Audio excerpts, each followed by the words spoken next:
Hi everyone, my name is Mr. Martin. I'm going to be going through another CSNOW question number 6.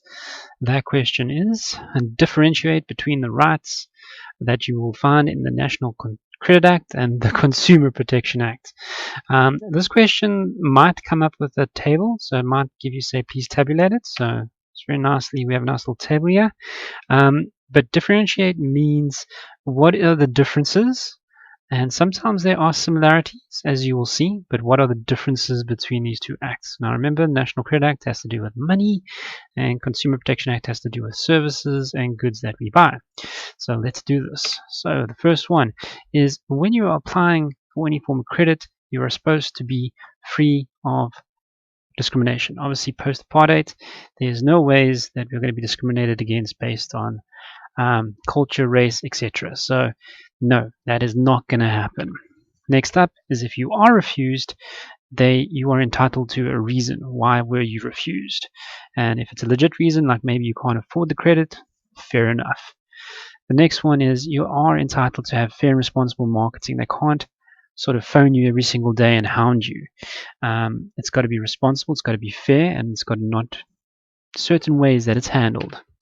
The next step that you'll find is that you have to receive the information in a way that you can understand it. It needs to be simple, it needs to be straightforward. The facts and figures, especially things like interest, how long you will be paying, how much you will be paying, needs to be explained to you.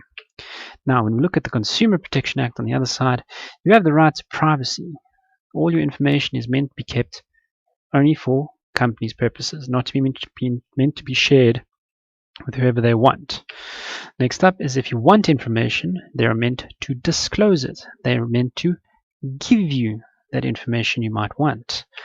What else you might find is a very similar one that you had with the National Credit Act. As you can see here, nice little twinsies.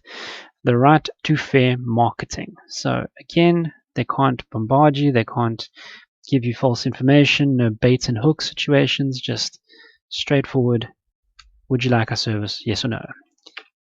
Last one, you have the right to fair terms and conditions. It can't be excessive. Just for instance, you can't enter into a contract for longer than 24 months. It's just meant to make sure that there is a fairness towards the consumer. That is you and me. Before they could have misused that. So we'd like to have these rights. So there's a very clear line, as you can see here. This could be for like 8 marks or something along those lines. But there has to be this clear showing of differences. So some pictures you might find. So obviously in our first one, we're free from discrimination. We're not judging that. And next up, you have to get a reason. That's why we have the question mark. Nice big loud hailer saying only fair and responsible marketing. And this very supposed to be straight to the point, straight to the little idea, little light bulb. Simple, understandable language, not complex Latin legal terms. And if you look over here, your information, that's your identity, including things like your ID number, need to be kept confidential and your privacy is respected. Next picture we have a nice little eye for you are entitled to information. The information must be disclosed. Things like maybe how dangerous it is. Again, nice little loud hailer, see twinsies.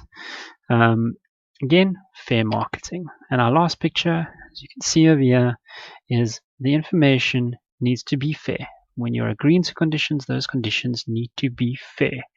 And that's fundamental to these rights. It's all about fairness to you, the consumer, and to the companies themselves, actually.